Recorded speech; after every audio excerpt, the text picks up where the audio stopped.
രാശി, അതാണ് താമ്പൂലാട്ടം എന്ന് പറയുന്നത്. ഇന്ന് നമുക്ക് സൂര്യനാണ് ഉദിച്ചിരിക്കുന്നത്. ഇന്ന് മേടമാസമാണ്.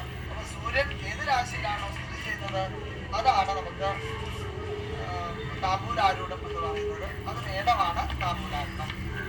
ഇതാണ് നമുക്ക് ഒരു വിവരണം. അത് നമുക്ക് ഈ ആരൂഢപ്പറ്റി ഞാൻ നേരത്തെ പറഞ്ഞു.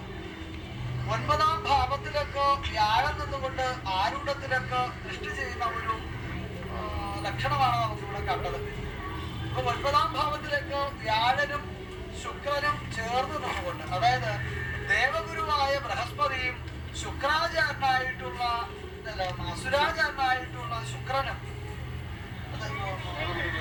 ദേവ ബൃഹസ്പതിയും അസുരഗുരു ശുക്രാചാര്യനും ഇവർ രണ്ടും ചേർന്ന് നിൽക്കുന്ന ഒരു രാശിയാണ് നമുക്ക് നിങ്ങളുടെ പൂർവമായിരിക്കുന്ന രാശി എന്ന് പറയുന്നത്.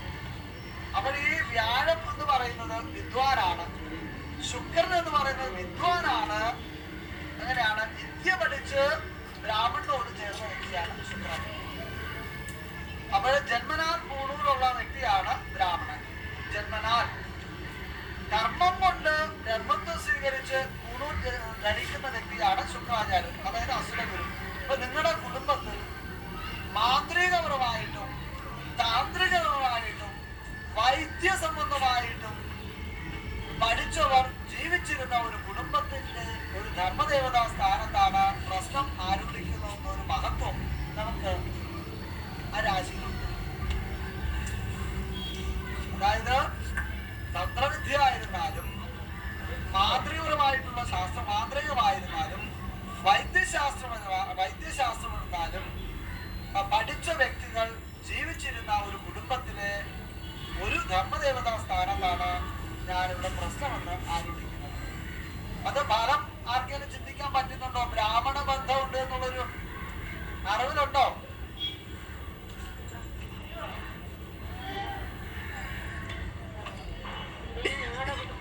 ബ്രാഹ്മണസിനെ വിവാഹം ചെയ്യുകയോ അല്ലെങ്കിൽ നിങ്ങളുടെ കുടുംബത്തിലേക്ക് ബ്രാഹ്മണരുടെ ആധിപത്യം ഉണ്ടാകുകയോ ചെയ്യണം. ഒരു വിദ്വത്വം പ്രധാനമായിട്ടും നമുക്ക് പൂർവ്വമായിട്ട് കാണിച്ചു തരുന്നുണ്ട്. ഒരുപാട് ക്ഷേത്രങ്ങളുമായിട്ട് ബന്ധമുള്ളവരാണ് നിങ്ങൾ. ഒരുപാട് ക്ഷേത്രം എന്ന് പറഞ്ഞാൽ വാച്യം ദ്വാദശ ഭാവോക്തം, 12 ഭാവങ്ങളെ ബന്ധപ്പെടുത്തി വാച്യം പറയപ്പെടണം അല്ലെങ്കിൽ പറയുന്നു. ദ്വാദശ ഭാവോക്തം അത് ഇവിടെ നമുക്ക് എത്ര തന്നു? എനിക്ക് 42 കുറിച്ച് പറഞ്ഞുകൊണ്ട് മുന്നോട്ട് പോകുമ്പോഴേക്കും ദേവപ്രശ്നം പൂർണ്ണ നിലവാരത്തിലേക്ക് വരും. അത് പറഞ്ഞ മനസ്സിലായി. എന്നെ അവിടെ ഒഴിച്ചുകൊണ്ട് ഇതിലൊക്കെ സംസാരിക്കരുത്. അതൊക്കെ നമുക്ക് ഇത് കഴിഞ്ഞിട്ട് നമുക്ക് സംസാരമൊക്കെ ആകുമ്പോൾ കിട്ടും.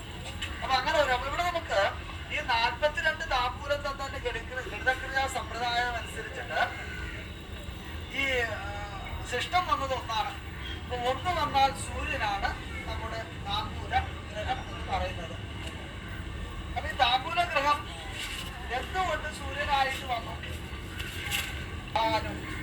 ഭാനു എന്ന് പറയുമ്പോൾ ദുഃഖത്തെ നമ്മൾ പറയേണ്ട ഒരു ഗ്രഹമാണ്. പല പല കാര്യങ്ങളും ഭാനുവിനെ കൊണ്ട് പറയാം, സൂര്യനെ കൊണ്ട് പറയാം. ദുഃഖം മാത്രമല്ല, ഇവിടുത്തെ താമ്പൂല ഗ്രഹം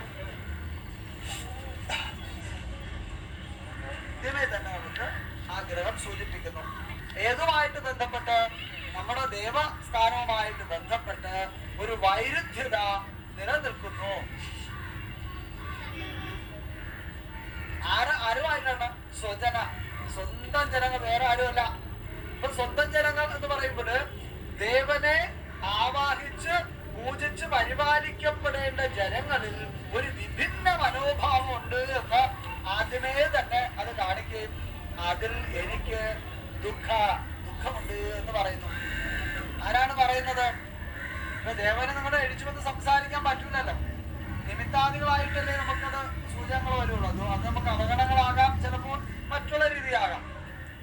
അപ്പൊ ഒരു ദുഃഖം പ്രധാനമായിട്ടും വപുർവേദന